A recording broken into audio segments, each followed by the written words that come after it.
Hello friends, welcome to my YouTube channel journey of hard work. तो शुरू करते हैं हमारी आज की वीडियो। तो अगर मैं मेरी स्ट्रेटजी की बात करूं तो मैंने सबसे पहले एक एक सब्जेक्ट उठाया था। जैसे कि रीजनिंग सबसे पहले की थी मैंने, उसके बाद मैंने करी थी इंग्लिश, उसके बाद मैंने उठाया मैथ्स और लास्ट में करी थी मैंने जीके और उसके बाद मैंने करी पेडागोजी। तो मैंने एक एक सब्जेक्ट का टारगेट लिया था कि ये वाला सब्जेक्ट मुझे इतने दिन में कंप्लीट करना है और फिर उसी के अकॉर्डिंग मैंने अपने नोट्स बनाने शुरू किए थे और साथ साथ मैं प्रैक्टिस करती थी। जैसे मेरा एक चैप्टर कंप्लीट हो गया, फिर उसी के बाद मैंने उसी की क्वेश्चन प्रैक्टिस की। कहीं से भी मिल जाओ क्वेश्चन, ग्रुप से मिल जाओ या फिर यूट्यूब पर मिल जाओ, तो प्रैक्टिस बहुत ज़रूरी है। हिंदी मैंने करी नहीं क्योंकि हिंदी बिना करे मेरे अच्छे मार्क्स आ रहे थे, तो मैंने हिंदी बस प्रैक्टिस करी थी।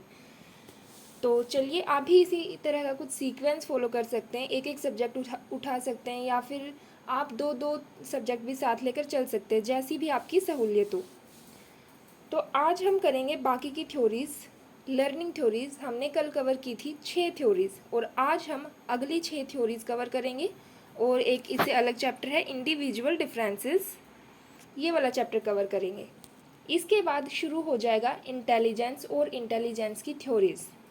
तो चलिए सबसे पहले हम कंप्लीट कर लेते हैं लर्निंग थ्योरीज़ को, जिसमें सबसे पहले आती है आपकी कोहलर्स इंसाइटफुल लर्निंग की थ्योरी। अब ये जो थ्योरी है ये आइडियाज़ पर आधारित है। इंसाइट होता है आइडिया जो अचानक आ जाए कि हाँ एकदम से आपके दिमाग की बत्ती जल गई।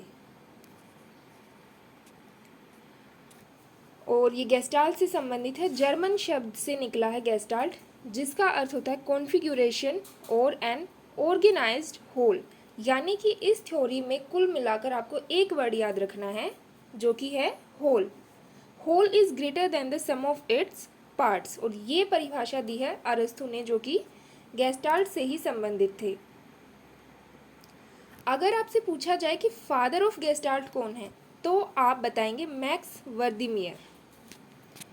इसके अलावा फादर भले ही गेस्टाल्ट के वर्दीमेयर हैं, लेकिन थ्योरी में कुछ अन्य लोग भी शामिल थे, जैसे कि कोहलर, जिन्होंने ये थ्योरी दी है। तो अगर थ्योरी पूछी जाए कि थ्योरी किसने दी है तो आप कोहलर बताओगे, लेकिन फादर ऑफ गेस्टाल्ट पूछा जाए तो आप वर्दीमेयर का नाम लेंगे। तो थ्योरी में कोहलर के अलावा कुछ और लोग भी शामिल थे, जैसे कि कोफ्का, कर्ट लेविन। अब इनका एक्सपेरिमेंट क्या था? तो पिछली हर एक थ्योरी में हमने एक्सपेरिमेंट जाना था कि उन्होंने क्या किया, कैसे ये थ्योरी निकाली। तो इनका जो प्रयोग था ना वो था चिंपैंजी पर, जिसका नाम था सुल्तान। ये एक वन मानुष था। प्रथम विश्व युद्ध के दौरान कोहलर साउथ अफ्रीका में कैनेडी आइसलैंड पर फंस गए थे। तो उन्होंने क्या देखा कि मानव की तरह जानवर भी अपनी बुद्धि का प्रयोग करके सीखते हैं, अधिगम करते हैं, लर्निंग करते हैं। अब ये जो लर्निंग है ना, ये आपके संज्ञानात्मक यानी कि कॉग्निटिव तत्वों पर आधारित है। इंसाइट में एक आहा मोमेंट आता है, आहा मोमेंट, जिसका अर्थ होता है आई फाउंड इट। इसे यूरेका का मोमेंट भी बोल दिया जाता है, यूरेका, या फिर बल्ब मोमेंट भी बोल दिया जाता है। अगर हम बात करें प्रयोग की, तो उन्होंने उस चिंपैंजी पर क्या प्रयोग किया था? तो उन्होंने सबसे पहले तो उसे बंद कर दिया था पिंजरे में। अब उन्होंने क्या देखा कि उन्होंने रखे केले कुछ ऊंचाई पर लटका कर और साथ साथ एक बॉक्स भी रख दिया था। तो अब सुल्तान क्या करेगा? सुल्तान को भूख लगी होगी क्योंकि भूखा प्यासा बन था, तो अब उसे चाहिए केले। अब केले लेने के लिए वो बहुत प्रयास कर रहा था, लेकिन उसे सामने पड़ा हुआ बॉक्स ही दिखाई नहीं दे रहा था। कुछ देर बाद उसे दिखा कि अरे यहाँ पर तो एक बॉक्स रखा हुआ है, हाँ इसका यूज़ करूँगा तभी केलों तक तो पहुँच पाऊँगा ना मैं। तो फिर उसने उस बॉक्स का यूज़ किया पहली सिचुएशन में और वो केलों तक पहुँच गया। अब बाद में फिर से क्या किया गया, केले और थोड़ी ऊंचाई पर लटका दिए गए और वहाँ पर अब टोटल 2 बॉक्स रख दिए गए। तो अब सुल्तान ने फिर से वही, पहले वो एक बॉक्स पर चढ़कर प्रयास कर रहा था तो अब भी उसने वही किया, लेकिन क्या हुआ, केले ऐसे थोड़ी ना हाथ में आने थे। तो अब जब उसे दिखा दूसरा बॉक्स कि हाँ अगर मैं इस एक बॉक्स के ऊपर दूसरा बॉक्स रख लूँ तो क्या होगा, तो ऊंचाई बढ़ जाएगी और मैं केलों तक पहुँच जाऊँगा। तो फिर दूसरी सिचुएशन में उसने 2 बॉक्सेस का यूज़ किया। कितने बॉक्सेस का? 2 बॉक्सेस का यूज़ किया। फिर आई तीसरी सिचुएशन जिसमें 2 बॉक्स तो वहाँ पर रखे ही हुए थे लेकिन एक स्टिक भी आ गई थी। तो अब अब उसे यूज़ करना था 2 बॉक्सेस का और साथ में छड़ी से उन केलों तक पहुंचना था। फिर एक और चौथी सिचुएशन ये लेकर आए जिसमें 2 स्टिक रखी गई और 2 बॉक्स तो थे ही, तो 2 स्टिक वो कुछ आपस में जुड़ जाती थी किसी तरह से। तो पहले तो वो सिंगल सिंगल रखी हुई थी, अब वो उन दोनों स्टिक्स से अलग अलग प्रयोग कर रहा है, प्रयास कर रहा है, लेकिन कुछ हो नहीं रहा है। फिर अचानक करते करते करते करते क्या हुआ कि वो 2 स्टिक आपस में जुड़ गई। अब जुड़ गई तो क्या हुआ, स्टिक लंबी हो गई और उसका केलों तक पहुंचना आसान हो गया। तो कुछ इस तरीके से 4 सिचुएशन लेकर आई गई और ये प्रयोग किया गया। अब बात कर लेते हैं इस थ्योरी के कुछ अलग नाम भी हैं, जैसे कि है एपिफैनी, इसके अलावा यूरेका थ्योरी, आहा मूवमेंट और सडन सॉल्यूशन। अब बात करते हैं कि फैक्टर्स कौन से दिए गए, factors contributing to insightful learning. तो इसमें आपके आ जाते हैं experience, learning situation, repetition and generalisation, intelligence और आपके इनिशियल एफर्ट्स। अब according to Kohler and Woodworth, तो जो इंसाइटफुल लर्निंग है उसे क्या बोला गया, फोरसाइट, और जो ट्रायल एंड एरर की जो थ्योरी थी उसे बोला गया हिंडसाइट। अब ये फोरसाइट हिंडसाइट क्या है, चलिए इसे भी समझ लेते हैं। फॉर एग्जाम्पल, ताले का नंबर देखकर जब आपने चाबी लगाई, लेकिन आपने क्या किया, अब आपने ताले का नंबर देखा फिर उसको देखकर चाबी लगाई, तो ये क्या किया आपने, ये पहले आपने यूज़ करने से पहले किया ना, तो ये हो गया आपका फोरसाइट। अब आपने क्या किया, दूसरी सिचुएशन में एक चाबी लगाई, नहीं खुला, फिर उसे साइड करके दूसरी चाबी लगाई, ऐसे ही फिर तीसरी लगाई, फिर चौथी लगाई। तो आप ये क्या कर रहे हो, आप ये कर करके सीख रहे हो, है ना। पहले आपने एक लगाई, उसके करने के बाद फिर से आपने दूसरी ट्राई की, फिर तीसरी ट्राई की, तो ये क्या है, ये बाद में हुआ, तो हिंडसाइट। ये कुछ डिफरेंसेस बताए गए हैं ट्रायल एंड एरर की थ्योरी में और इनसाइट लर्निंग की थ्योरी में। So it's different from habit formation, learning is gradual and needs practice. Trial and error is fit for learning motor skills, language and arithmetic skills. And inside the organism react to the whole situation, not to its parts. Inside the organism perceives the means and the goals, restructure the perceptual fields. Insight is related to capacity to learn. Insight follows a period of trial and error behavior.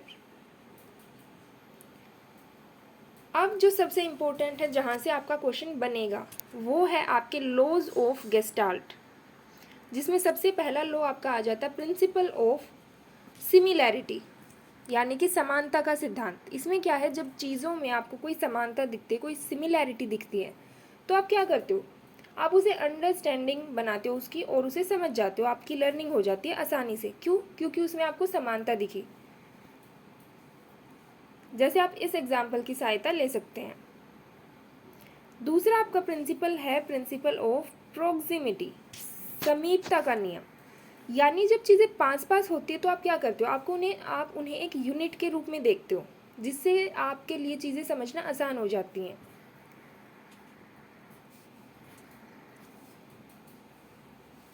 अब आपका अगला principal है principle of continuity, निरंतरता।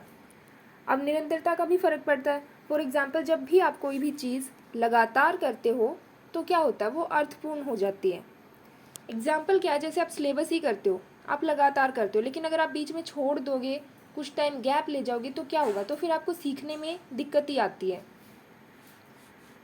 आपका चौथा principal है principle of closure, समापन का नियम। तो क्लोजर वाले में आपको ध्यान में रखना है ये वाला एग्जाम्पल। इसमें फिर वही यूनिट वाली चीज़ आती है आपकी, आप किसी भी चीज़ को देखोगे तो भले ही वो आपको दिख रही है, बीच में गैप है उसमें, लेकिन आप क्या करो, उसे आप एक यूनिट की तरह देखो। तो अगर आप ये जो बीच में गैप है इसे भी भले ही देख रहे हो, लेकिन आपके दिमाग में क्या आया, एक कंप्लीट होल ट्रायंगल आया। तो इसमें वही है कि आप चीज़ों को यूनिट बनाकर देखते हैं। ये है क्लोजर का। अब अगला है आपका लॉ ऑफ प्रेग्नांस। एक चीज़ दूसरी चीज़ से जुड़ी हुई होती है, यानी कि कुल मिलाकर यहाँ पर आपके पूर्व अनुभवों से नई चीज़ों का जुड़ाव होता है। जैसे कि ये एग्जाम्पल है, सबसे पहले ये है, फिर पिछले वाले से नए वाले को जोड़ा गया, फिर से यही किया गया और फिर से यही एंड अगेन यही। अब आ जाती है आपकी अगली थ्योरी, फील्ड थ्योरी, जो कि है कर्ट लेविन की। ये एक जर्मन अमेरिकन मनोवैज्ञानिक है और सामाजिक मनोविज्ञान के भी ये जनक हैं। तो इन्होंने ये कुछ इस तरह की बाउंड्री बनाई थी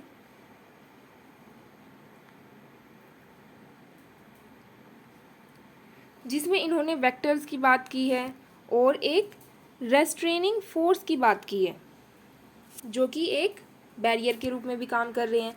इसके अलावा एक ड्राइविंग फोर्स और फिर बात की इन्होंने गोल की। तो इस तरीके से ये इन्होंने एक बाउंड्री बनाकर क्या तैयार किया, एक साइकोलॉजिकल एनवायरनमेंट तैयार किया।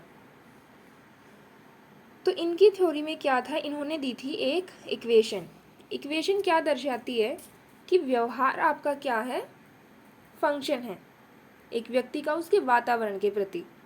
तो उसी से रिलेटेड इन्होंने फिर ये इक्वेशन तैयार की, B is equal to F. यहाँ पर B से अर्थ है बिहेवियर और F से अर्थ है फंक्शन ऑफ पर्सन और P से पर्सन, E से एनवायरनमेंट। तो ये इक्वेशन इन्होंने तैयार की। अगर थ्योरी के अलग नाम आपसे पूछे जाएं तो आप क्या बताएंगे? फील्ड थ्योरी भी इसे बोला जाता है, इसके अलावा लाइफ स्पेस थ्योरी भी बोला जाता है, थ्री फेज थ्योरी भी बोला जाता है, वेक्टर्स एंड वैलेंसेस थ्योरी भी बोला जाता है, गोल इनसाइड थ्योरी भी बोलते हैं और टोपोलॉजी थ्योरी भी इसे कहा जाता है।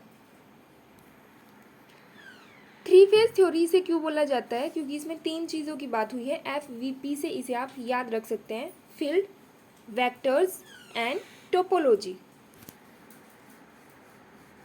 तो ये थी एक छोटी सी थ्योरी, फील्ड थ्योरी।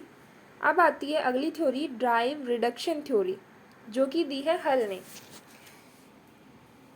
तो हल और होल में आपको कंफ्यूज नहीं होना है। स्टेनली होल किशोरों के मनोविज्ञान से संबंधित है, एडोलसेंस से रिलेटेड है, जबकि हल ड्राइव रिडक्शन से।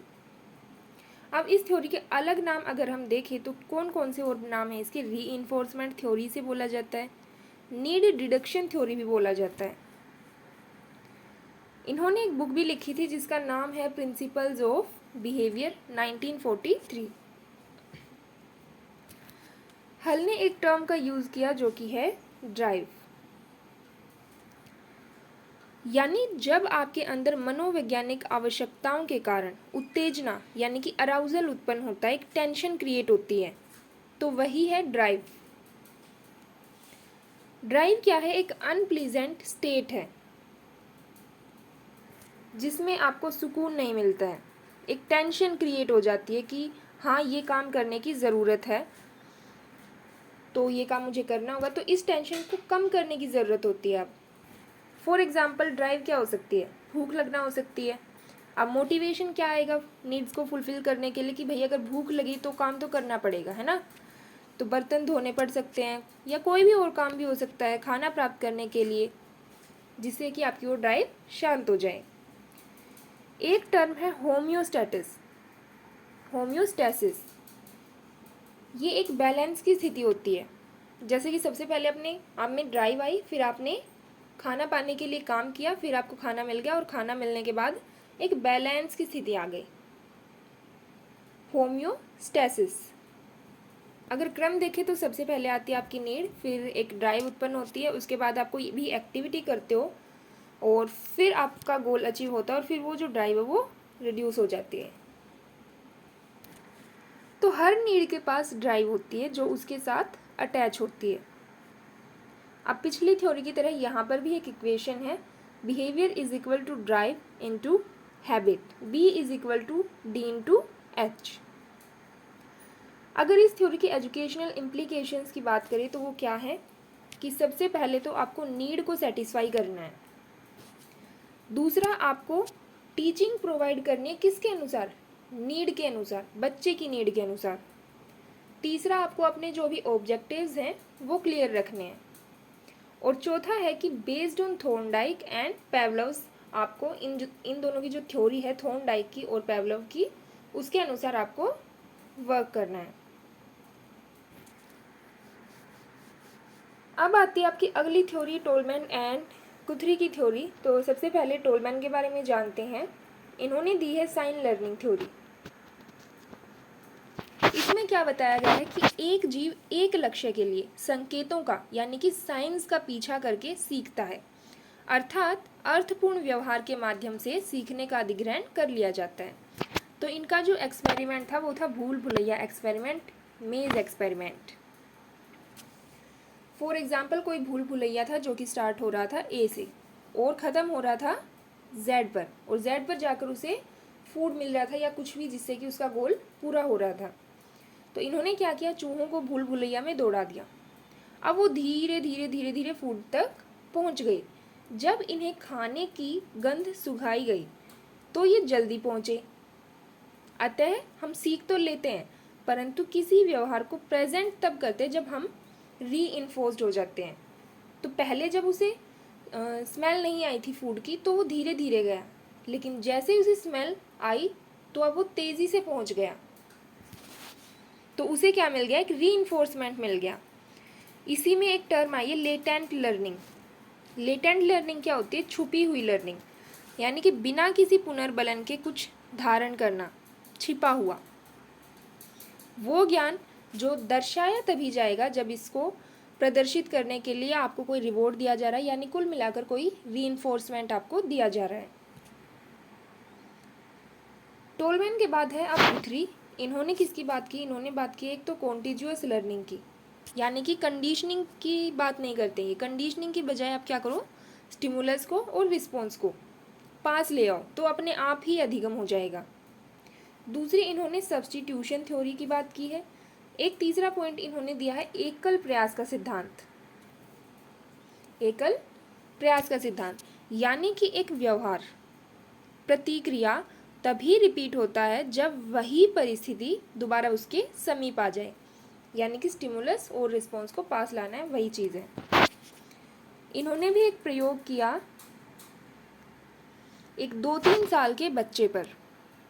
खाने की मेज़ पर बैठते ही अगर चूहा उसको दिख जाता था ना तो बहुत डर जाता था। धीरे धीरे उस चूहे को मेज़ के थोड़ा करके करीब लाया गया। पहले दिन थोड़ा करीब, फिर उतना ही, और दूसरे दिन, तीसरे दिन, ऐसे करके। अब जैसे जैसे वो करीब आने लगा ना तो उस बच्चे का डर भी धीरे धीरे ख़त्म हो गया। तो इसमें वही चीज़ लाई गई कॉन्टिन्यूअस लर्निंग की। आपने क्या किया, आपने स्टिमुलस को और रिस्पॉन्स को समीप ले आया। अगली थ्योरी है आपकी कोल्ब्स एक्सपीरियंशियल लर्निंग। तो कोल्ब ने एक लर्निंग साइकिल दिया है जिसे आप क्रा से याद रख सकते हैं, CRAA, या हाँ ये आपको ऐसे ही याद रखना पड़ेगा CRAA, क्योंकि इसमें सीक्वेंस है। तो सबसे पहले C आएगा यानी कि कॉन्क्रीट एक्सपीरियंस आएगा। दूसरे नंबर पे आएगा आपका R से रिफ्लेक्टिव ऑब्जर्वेशन। तीसरे नंबर पर आएगा आपका एब्स्ट्रैक्ट कॉन्सेप्चुअलाइजेशन, और चौथे नंबर पर आ जाएगा एक्टिव एक्सपेरिमेंटेशन। चलिए एक एक करके समझते हैं इसको। फॉर एग्ज़ाम्पल, एक लेडी एक शादी में गई, वहाँ किसी ने कहा कि बिंदी अच्छी नहीं लग रही है, या फिर कुछ भी हो सकता है, दुपट्टा अच्छा नहीं लग रहा है, तो उसने उस चीज़ को फील किया। अब दूसरी सिचुएशन में क्या हुआ, वो घर आई, उसने क्या किया, रिफ्लेक्ट किया उस चीज़ पर, रिफ्लेक्टिव ऑब्जर्वेशन, कि बिंदी दूसरे तरीके से लगाने पर अच्छी लगी। तीसरी सिचुएशन में उसने क्या किया, उसने कुछ सोचा, अपना दिमाग चलाया कि बिंदी है या दुपट्टा जो भी है वो मैं क्या करके अच्छा लगेगा मुझ पर, यानी क्या नया कर सकती हूँ मैं इसमें। फिर लास्ट वाली सिचुएशन में क्या किया, अब उसने जो भी नया तरीका सोचा होगा वो उसने उस पर उसने एक्टिव एक्सपेरिमेंटेशन किया। आप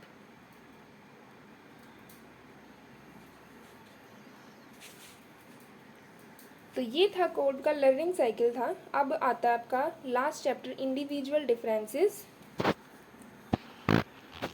तो इंडिविजुअल डिफरेंसेस आपके किस तरह से हो सकते हैं, बायोलॉजिकली हो सकते हैं, मेंटली हो सकते हैं, इमोशनली भी हो सकते हैं, और कल्चर में भी हो सकते हैं। तो कोई भी दो व्यक्ति बिल्कुल सेम नहीं हो सकते हैं। ये बात अब तक आपको पता चल गई होगी कि जुड़वा बालकों में भी कुछ ना कुछ डिफरेंस होता है, वो भी बिल्कुल सेम नहीं होते हैं। बहुत हद तक सेम हो सकते हैं, लेकिन बिल्कुल सेम आप उन्हें भी नहीं कह सकते हैं।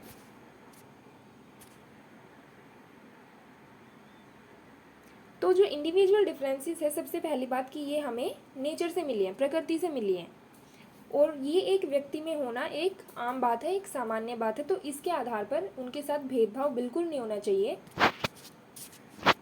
अब ये जो डिफरेंसेस हैं, ये किस किस आधार पर किए जाते हैं?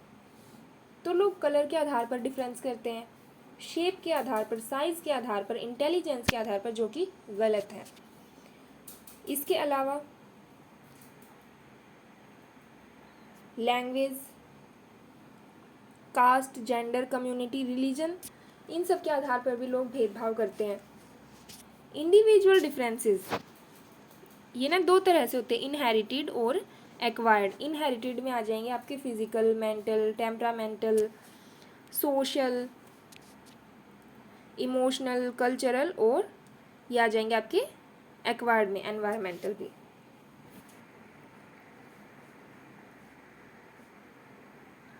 वंशानुगत यानी कि इनहेरिटेड की अगर हम बात करें तो इसमें आपके फिजिकल, मेंटल, टेम्परामेंटल डिफरेंसेस आ जाएंगे, डिफरेंसेस इन एबिलिटीज़ आ जाएंगे, पर्सनैलिटी, मैच्योरिटी, और differences in aptitude and special talent. लेकिन अगर अर्जित की बात करें एक्वायर्ड की, तो उसमें क्या क्या आ जाएगा? आपका सोशल आ जाएगा, इमोशनल आ जाएगा, कल्चरल डिफरेंसेस आ जाएंगे, और एजुकेशनल अचीवमेंट, लैंग्वेजेस, इंटरेस्ट, आपका एटीट्यूड, उन सब में भी बच्चे भिन्न होते हैं। उनके लर्निंग स्टाइल्स, लाइक विजुअल, कोई विजुअली जल्दी सीखता है, कोई ऑडिटरी, कोई साइकोमोटर से। अब फैक्टर्स क्या क्या हैं जो कि अफेक्ट करते हैं इंडिविजुअल डिफरेंसेस को? तो सबसे पहले इसमें आपके हेरिडिटी और एनवायरनमेंट ही आते हैं सबसे आगे। तीसरा फिर आपकी इंटेलिजेंस, आपकी education, caste, race and nation, sex differences, economic condition, आपकी एज, और पर्सनैलिटी डिफरेंसेस। अब है यूनिफॉर्म इंस्ट्रक्शन, और एक होता है आपका स्टैंडर्डाइज्ड इंस्ट्रक्शन। तो ये बिल्कुल नेगेटिव टर्म है, ये अगर आपको ऑप्शन में दिखती हैं तो वो तो आंसर नेगेटिव में ही जाएगा फिर। तो इन चीज़ों का आपको यूज़ नहीं करना है, यूनिफॉर्म इंस्ट्रक्शन का और स्टैंडर्डाइज्ड इंस्ट्रक्शन का। आपको किसका यूज़ करना है? आपको यूज़ करना है डिफरेंशिएटेड इंस्ट्रक्शन का, यानी कि आप हर बच्चे की नीड्स को ध्यान में रख रहे हो, व्यक्तिगत आवश्यकताओं के अनुरूप आप काम कर रहे हो। इगैलिटेरियन पेडागोजी, ये क्या होती है? सभी को आप समान अवसर प्रदान कर रहे हो। तो इन दो का आपको यूज़ करना है, डिफरेंशिएटेड इंस्ट्रक्शन का और दूसरा किसका? यस, इगैलिटेरियन पेडागोजी का। तो अब है टाइप्स ऑफ एबिलिटी ग्रुपिंग, कि आप ग्रुपिंग किस तरह से कर रहे हो। तो ये ना दो तरह से होती है, विद इन क्लास ग्रुपिंग और दूसरा है between class grouping. With in class grouping क्या होती है? ये होमोजीनियस से आप समझ सकते हैं, एक जैसी क्षमताओं वाले बच्चों को आपने एक ही ग्रुप में रखा है। दूसरा बिटवीन क्लास ग्रुपिंग, इसे आप हेट्रोजीनियस से समझ सकते हैं, जब बच्चों को एकेडमिक उपलब्धियों के आधार पर विभिन्न क्लास, कोर्स आदि में बांटा गया है, यानी कि एक ही ग्रुप में अलग अलग क्षमताओं वाले बच्चे हैं और वो एक दूसरे से सब कुछ ना कुछ सीख रहे होते हैं। तो विद इन की बजाय बिटवीन क्लास ग्रुपिंग ज़्यादा बेहतर होती है अगर आपसे पूछा जाता है तो। आपको क्या करना है? आपको हिट्रोजीनियस यानी कि बिटवीन क्लास ग्रुपिंग का ही यूज़ करना है, क्योंकि इसमें सभी प्रकार के बच्चे होंगे, एक दूसरे से वो सब सीखेंगे कुछ ना कुछ। अब इफ़ेक्टिव पेडागोजिकल वेज क्या क्या है? तो आप क्या करेंगे? आपको इंटीग्रेशन करना है कंटेंट का। आप क्या करेंगे? आप डिफरेंशिएटेड इंस्ट्रक्शन का यूज़ करेंगे, एबिलिटी ग्रुपिंग करेंगे, पर कौन से वाली? Between class grouping, heterogeneous. इसके अलावा आप इगैलिटेरियन पेडागोजी अपनाएंगे, यानी कि सभी को आप समान अवसर देंगे। Lack of prejudicious, gender free perspective रखेंगे आप। अब आते हैं एजुकेशनल इम्प्लीकेशन, कि आपको एबिलिटी ग्रुपिंग करनी है हेट्रोजीनियस वाली। दूसरा आपको क्या करना है? करिकुलम डेवलपमेंट, और वो भी कैसा? डायनामिक हो, फ्लेक्सिबल हो। पेडागोजी आपको अपनानी इगैलिटेरियन, फिज़िकल डिफरेंसेस होते हैं, कोग्निटिव डिफरेंसेस होते हैं, तो इन सब का आपको ध्यान रखना और बच्चे की नीड के अकॉर्डिंग ही आपको काम करना है। सबकी नीड्स को ध्यान में रखना है और उसी के अनुसार आप क्या करेंगे, अपने टीचिंग मेथड्स वगैरह अपनाएंगे। Cooperative learning. तो कुल मिलाकर अभी तक आपने क्या जाना है कि हम सब अपने अंतरों के बावजूद सीख सकते हैं। इंडिविजुअल डिफरेंसेस होते हैं, सब में होते हैं, लेकिन ये क्या है, ये एक आम बात है, एक सामान्य बात है। तो हमें अपनी पूर्ण क्षमताओं को रियलाइज़ करना चाहिए, क्योंकि कोई किसी से अलग हो सकता है लेकिन हर कोई अपने आप में यूनिक होता है। सब में कुछ ना कुछ स्किल्स होती हैं, टैलेंट होता है। तो सबकी नीड्स को आपको ध्यान में रखना है एज अ टीचर। तो ये थी आज की क्लास, जिसमें आपने कवर कर ली हैं 6 लर्निंग थ्योरीज़। तो कुल मिलाकर आपकी 12 थ्योरीज़ थी, जिसमें से 6 हमने पिछली क्लास में कर ली और 6 इस वाले में कर ली। इसके अलावा इंडिविजुअल डिफरेंसेस वाला चैप्टर हो गया है। अब अगली क्लास में हम इंटेलिजेंस शुरू कर देंगे। तो इतनी सारी थ्योरीज़ की हैं तो प्रैक्टिस करना बनता है, प्रैक्टिस से ही आपके क्वेश्चन निकलेंगे। तो आप प्रैक्टिस कीजिए जहाँ से भी आपको करनी है। इसके अलावा मैंने एक टेलीग्राम का ग्रुप जो है वो डिस्क्रिप्शन बॉक्स में उसका लिंक दिया है, आप वहाँ पर जुड़ के भी प्रैक्टिस कर सकते हैं। तो अब मिलते हैं नेक्स्ट वीडियो में इंटेलिजेंस चैप्टर के साथ। Thank you.